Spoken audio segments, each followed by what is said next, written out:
connection, or in the sense of it was an interdimensional being, or a god in the sense of the Greek gods were. Well, I guess you could theorize that they were extraterrestrial, but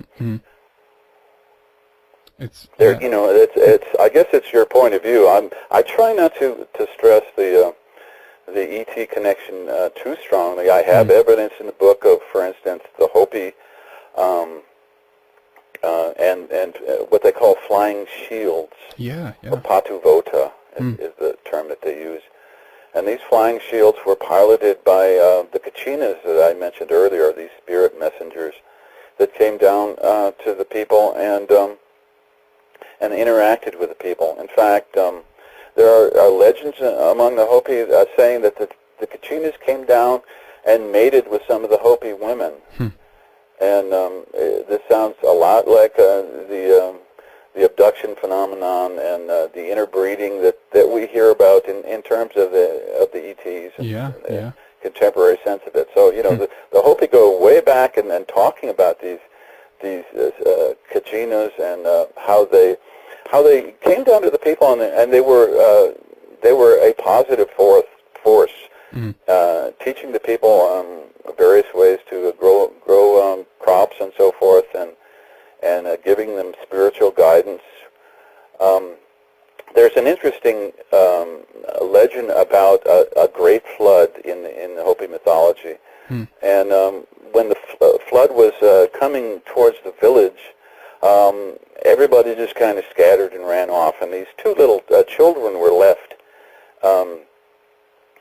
kind of stranded.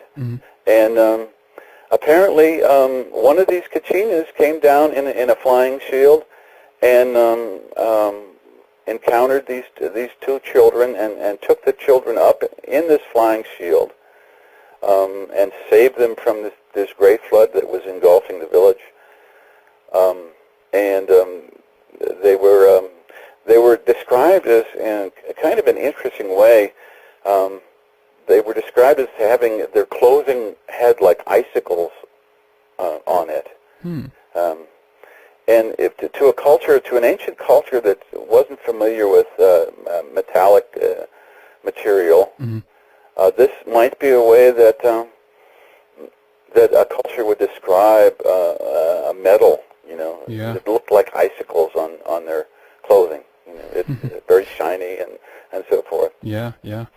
But this Kachina took them way up in the sky and fed them, and then finally deposited them down where the parents had moved to. And the Kachina said that he would come again in their dreams to instruct them on the way to live a spiritual life. The Kachinas and the flying shields are a big part of Hopi culture, and I guess they don't have as much trouble as some people today have with the UFO phenomenon. Interesting, and I remember I saw a TV documentary a while back. It ran on Swedish television actually, and there were a representative, I guess, from the Hopi speaking in that documentary, and he of course talked about the, I guess, rather famous, more idea of the Hopi prophecy. I mean, that's just a name for it, and I bet they have a lot of prophecies, but kind of the main prophecy. And he, if I remember correctly, he talked about something named the Blue Kachina, about a coming time, I guess. Is this something that you go into in the book?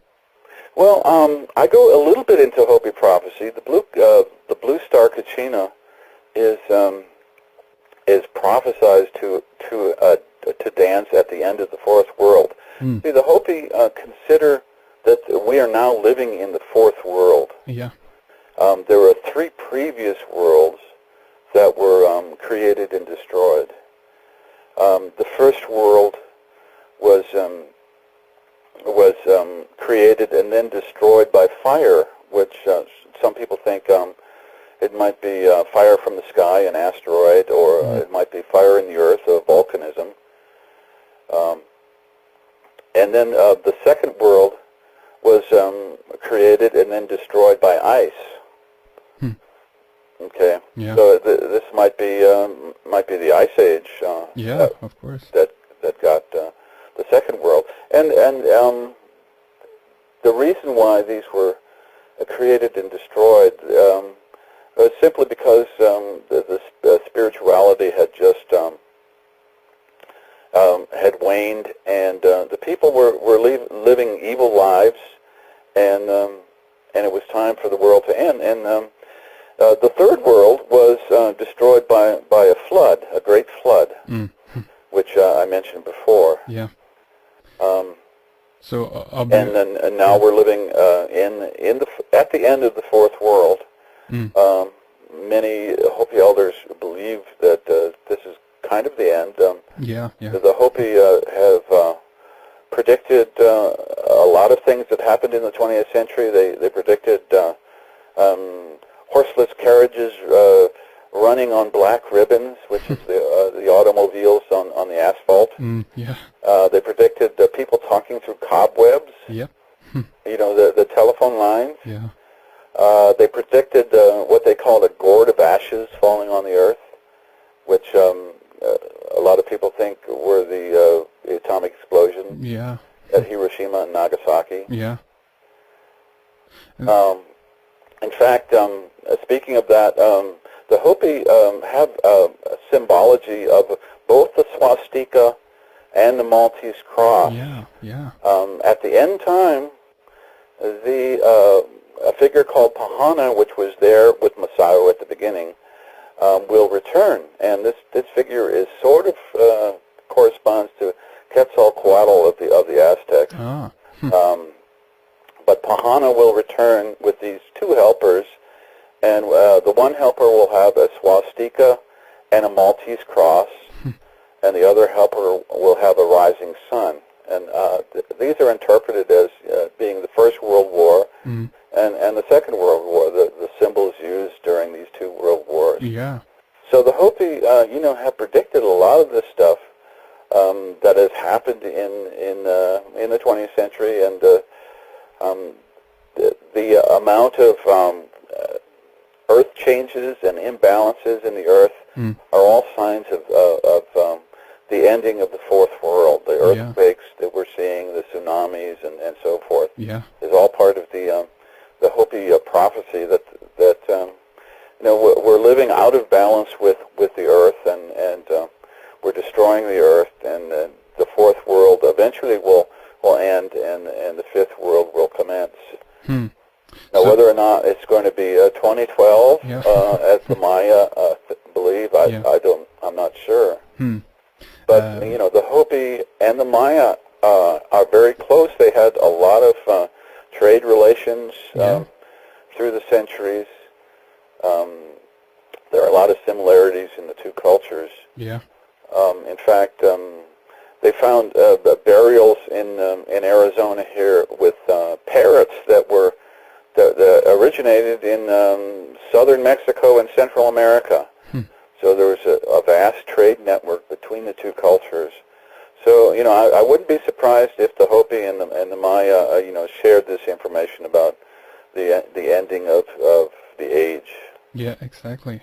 Very interesting, and I remember also hearing in this documentary I mentioned earlier, just as you also said, of course, that the Hopi were kind of helped by this ant people, and that they were taken down in the caverns or caves. Exactly. Yes. The ant people. I found some petroglyphs that and which are on my website. Photographs of these petroglyphs, and they actually do look like ant people. They have antennas. And these are very old petroglyphs. And I was mentioning the first and second world. The ant people helped out the Hopi, and as you say, they gave them aid during the destruction of both the first and the second worlds. The ant people took them down into the caverns, into their ant hills,